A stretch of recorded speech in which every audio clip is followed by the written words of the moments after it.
বাংলা রাজনীতিতে এই মুহূর্তে একটাই খবরের শিরোনামে বারবার ঘুরে বেড়াচ্ছে, সেটা হচ্ছে অনুব্রত মণ্ডল। নমস্কার, আমি দীপাঞ্জন বাড়ি আপনাদের সঙ্গে। প্রিয় দর্শক, যে এই মুহূর্তে অনুব্রত মণ্ডল যে ফাঁপড়ে পড়েছে সেটা নিয়ে রীতিমতো জোর চর্চা ও জল্পনা চলছে।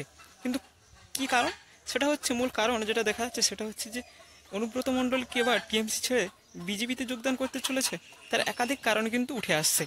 তার কারণ হচ্ছে মূল বিষয়টা, অনুব্রত মণ্ডল যে কাণ্ড কারখানা ঘটিয়েছে সেই কাণ্ড কারখানাতে নিস্তার পেতে রীতিমতো এবার বিজেপির যে লিগাল সেলের একজন নেতা, পেশায় তিনি আবার আইনজীবী, তার নাম হচ্ছে বিপত্তারণ ভট্টাচার্য। এবার অনুব্রত মণ্ডল কথা হচ্ছে যে অনুব্রত মণ্ডল যে এত কিছু কাণ্ড কারখানা ঘটানোর পর দলের একাধিক আইনজীবী থাকা সত্ত্বেও, বড় বড় আইনজীবী থাকা সত্ত্বেও, তা সত্ত্বেও বিজেপির কাছে কেন গেল, এখানে একটা বড় বিষয় থেকে যাচ্ছে। যদিও একজন আইনজীবী বা বিজেপির পক্ষ থেকে বলা হচ্ছে যে একজন আইনজীবী তিনি যে কোনো পার্টির কেস নিতে পারে এবং তিনি কোর্টে লড়তেও পারে।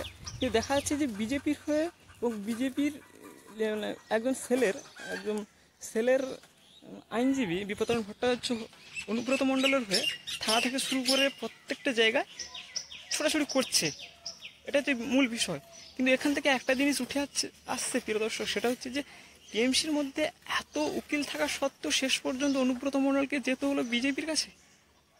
তাহলে টিএমসির মধ্যে এত উকিল থাকা সত্ত্বেও, বড় বড় উকিল থাকা সত্ত্বেও তাদের কাছে কেন গেল না, এই প্রশ্নটা কিন্তু থেকে যাচ্ছে প্রিয় দর্শক। এবং এখান থেকে বোঝা যাচ্ছে যে সামনে 2026-এর ভোট রয়েছে। সেই ভোটকে কেন্দ্র করে কি এবার বিজেপিতে আসতে চলেছে অনুব্রত মণ্ডল, অর্থাৎ বীরভূমের বাঘ। আবার এটা বলতে হয় যে বীরভূমের বাঘ জেল থেকে ফিরে আসার পর তিনি তার প্রতাপ দেখাতে গিয়ে যে ঘটনাটা ঘটলো সেটা কিন্তু নিন্দনীয়। কিন্তু এক্ষেত্রে আমরা দেখেছি যে যখন অনুব্রত মণ্ডল জেলে ছিল তখন মমতা ব্যানার্জিকেও দেখেছি যে বাংলার বাঘকে নিয়ে, অর্থাৎ বাংলা বাঘ বলতে বীরভূমের বাঘ অনুব্রত মণ্ডলকে বিভিন্ন রকম কথা বলতে। তবে এই ক্ষেত্রে সে একই কায়দা বা একই ফর্মে ফিরতে গিয়ে তাকে কেন কোনো সহানুভূতি দেখাচ্ছেন না টিএমসির মধ্যে, দেখা যাচ্ছে না কেন টিএমসির মধ্যে? বা তিনি যখন বিজেপির উকিলের কাছে যাচ্ছে, বিজেপির লিগাল সেলের আইনজীবী তারও ছোটাছুটি করছে, সেটা নিয়ে দলের মধ্যে কোনো রকম প্রভাব পড়ছে কি, বা কোনো রকম দুশ্চিন্তা ছাপ পড়ছে কি, এই নিয়ে কিন্তু একাধিক প্রশ্ন থাকছে প্রিয় দর্শক। আপনাদের মতামত কমেন্টে জানাবেন।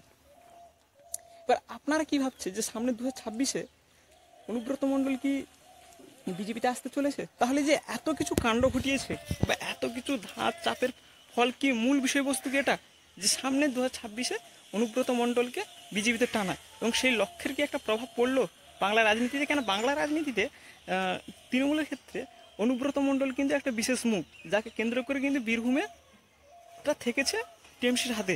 আবার এক্ষেত্রে দেখা যাচ্ছে যে এই মুহূর্তে অনুব্রত মণ্ডলকে এড়িয়ে এবার যে কাজল শেখ বীরভূমের দায়িত্বে থেকেছেন, সেই কাজল শেখের ভূমিকাও তেমন করে দেখা যাচ্ছে না। এবং জিজ্ঞাসা করলে যেটা জানতে পারছি যে সম্পর্কটা তারা দেখছে এই মুহূর্তে বিজেপির মধ্যে, সেটা কি অন্য কোনো পরিস্থিতি যাচ্ছে বা অন্য কিছু বলতে চাইছে, সেটা নিয়ে কিন্তু তাদের মধ্যে কোনো জল্পনা নেই। এটা নিয়ে তারা বলতে চাইছে যে তারা বিষয়টাকে ভেবে দেখবে, কিন্তু কী চলছে সেটা নিয়ে আপনাদের মতামত কমেন্টে জানাবেন।